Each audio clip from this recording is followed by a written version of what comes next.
That's the crucial question, right? Like, that's the question, is this gonna do anything?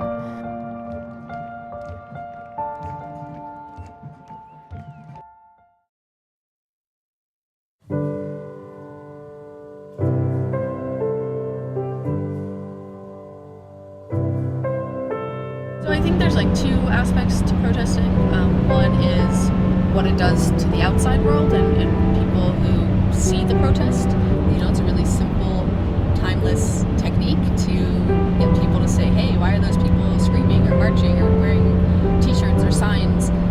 Let me go check that out more. But it's also, I think protest can be a really formative experience for young people to learn what it means to speak your mind and engage in peaceful civil action. And so on a trip like this, some of us have been before and some of us have never been. Some of us have protested, some of us have never protested. Some of us have written petitions, and some of us have never left campus. And so I think a protest like this has a lot of possibility for us as young students to engage in these techniques of expressing yourself and expressing your dissatisfaction with something.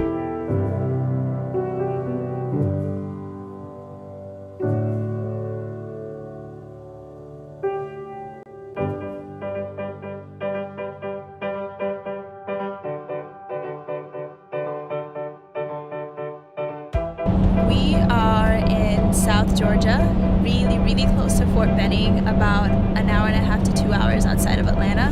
It's basically the middle of nowhere, but we're close.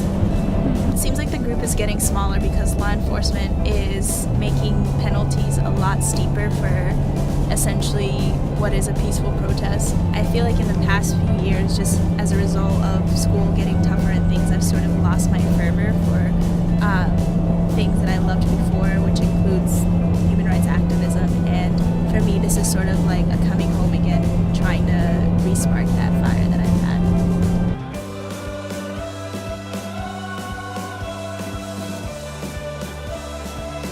Being at Georgetown and being under this routine where we've got a very set program, and also people sort of don't think about the productivity of dissent and the productivity of protest. They criminalize dissent. They think about it outside the realm of civility and outside the realm of civil discourse. And they don't think about the ways in which, coming to these convergences, doing workshops on these issues are about, informing yourself, educating yourself in a different way. How do I practice what I preach on a daily basis? Like, how do I practice that difference? How do I practice my ideals?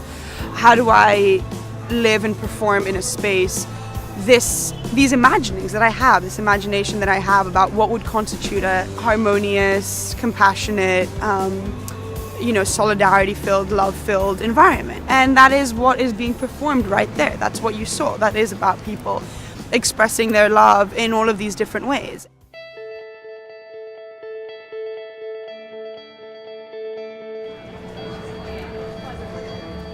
Perdón, pero es muy fuerte. I'm sorry, but this is a very strong experience for me. Lo que me ha tocado. All that I've lived through. Pero espero en Dios. But I have faith in God. Que cada día más estos movimientos sigan creciendo. That day by day, our movements will continue to grow.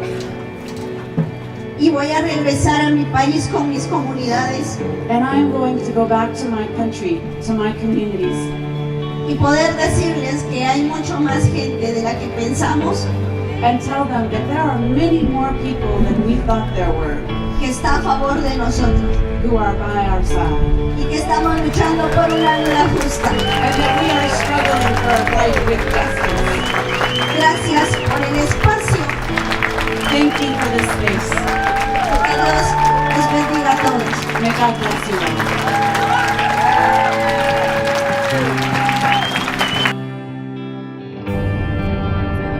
Militarized response to environmental and land rights activists in Guatemala. What time is that? That's at 7:30. Explore forms of violence, understand how the global is connected to the local and build an awareness of the resistance in our communities.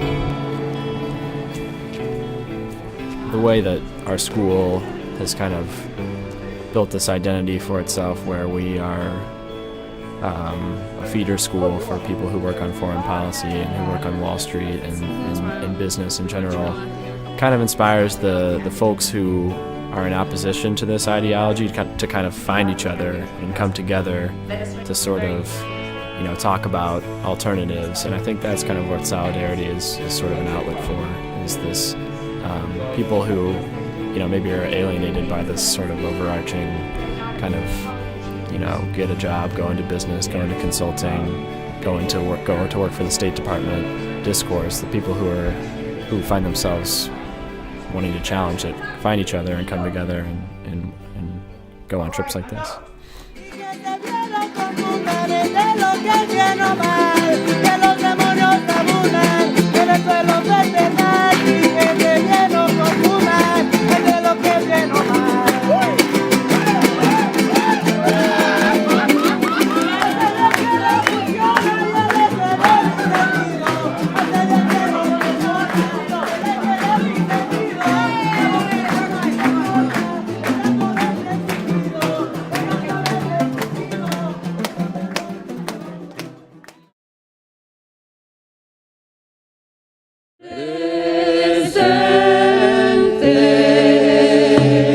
Bermelanda Verde, 27 years old.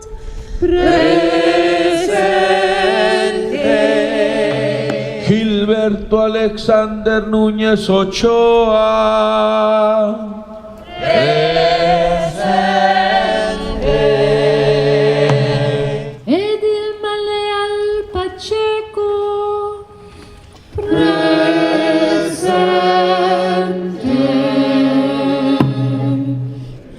Jonathan, 27 years old.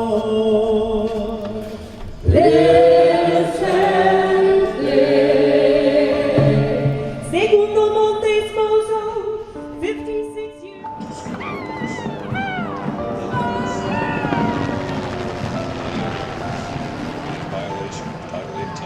And the racist system it represents.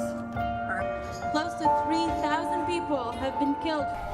You could write letters, write signs, give speeches to try to get your point across and educate people about injustices, but sometimes ways that really are more participatory and involve everyone and involve this visual aspect can convey that message so much more powerfully.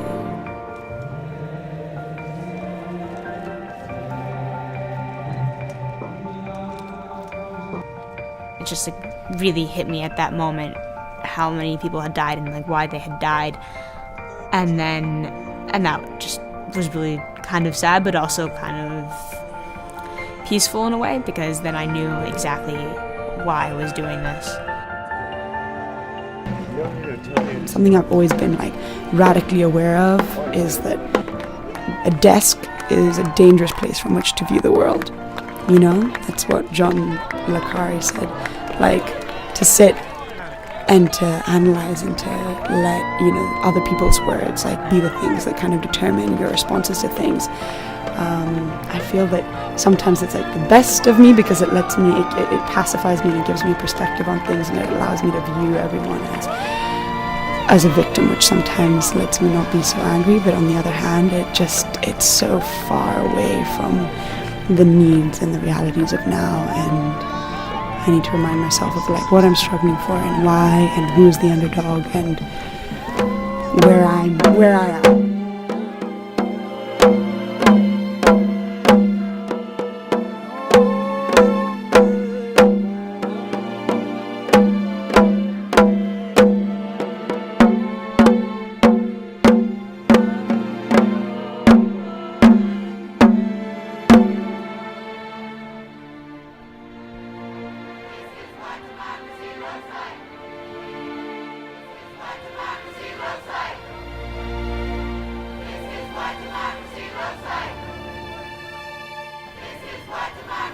outside.